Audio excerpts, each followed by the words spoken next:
Salut YouTube, je te reviens aujourd'hui avec une nouvelle vidéo dans laquelle on va se parler de quelque chose que je trouve important de parler parce qu'il y a encore beaucoup de gens qui en savent pas beaucoup là-dessus puis qui portent des jugements sans connaître ce que c'est vraiment.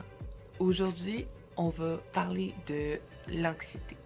Petit disclaimer, je ne suis pas spécialisée, je me base sur des expériences vécues, de ce que les gens m'ont raconté aussi. Qu'elle capote pour rien.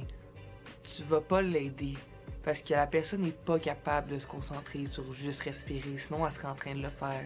Je veux dire, fais juste respirer, là c'est rien. Tu vas la faire sentir encore plus mal puis tu l'aideras pas du tout.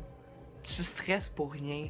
C'est tellement une phrase, ça paraît banal, mais à force de te la faire répéter par tout le monde, t'as l'impression que les gens pensent que comme t'exagères tout le temps, puis que t'as pas le droit d'être stressé puis de vivre tes émotions parce que tu te fais juger par les autres. Contrôle-toi donc. Si j'étais capable de le faire, je le ferais, crois-moi, je serais pas en train de paniquer devant tout le monde pour le fun. Se contrôler, ça peut être très dur pour certaines personnes, puis ça peut prendre du temps. Si t'as pas les bons moyens, t'as pas les techniques qu'il faut, ça paraît facile à faire, mais ce l'est pas. Fait que si tu dis ça à quelqu'un, là, essaye de te mettre à sa place, de comme pas être capable de contrôler tes émotions, pas être capable de contrôler ton stress puis comment tu vis, puis quelqu'un te dit juste contrôle-toi. Ça t'aide pas vraiment dans ton feeling. Là. Prends donc de la médication. Je comprends ton point. La médication, ça peut aider, mais la médication, ça a aussi des effets secondaires, hein. Puis c'est pas tout le monde qui a envie de prendre la médication toute sa vie. Ou la médication là, c'est pas toujours la solution à tout. Il y a d'autres options avant, faut les essayer. Puis si ça marche pas, puis tu veux vraiment arranger, ben au pire prendre la médication. Mais dire à quelqu'un prends donc de la médication. Il y a d'autres moyens avant là, aide-la à trouver des moyens au pire si tu veux l'aider, mais comme prendre la médication c'est pas la seule solution là. C'est dans ta tête. Peut-être que c'est dans ma tête, peut-être que c'est moi qui stresse pour rien, mais je peux pas me juger de vivre mes émotions de cette façon-là. Parce que moi, je te juge pas quand toi, tu vis tes choses d'une certaine façon.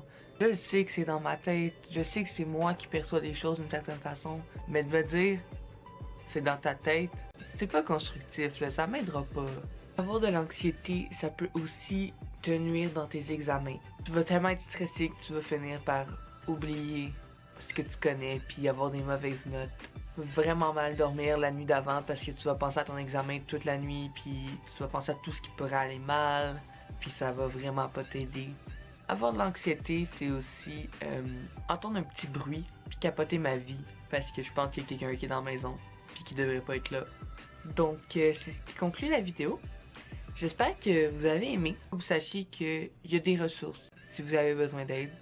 Souvent dans les écoles, sinon dans les CLSC, il y en a aussi. C'est juste de prendre le temps de les trouver, puis pour vrai, ça peut vraiment aider. Donc, on se revoit la semaine prochaine. Bye!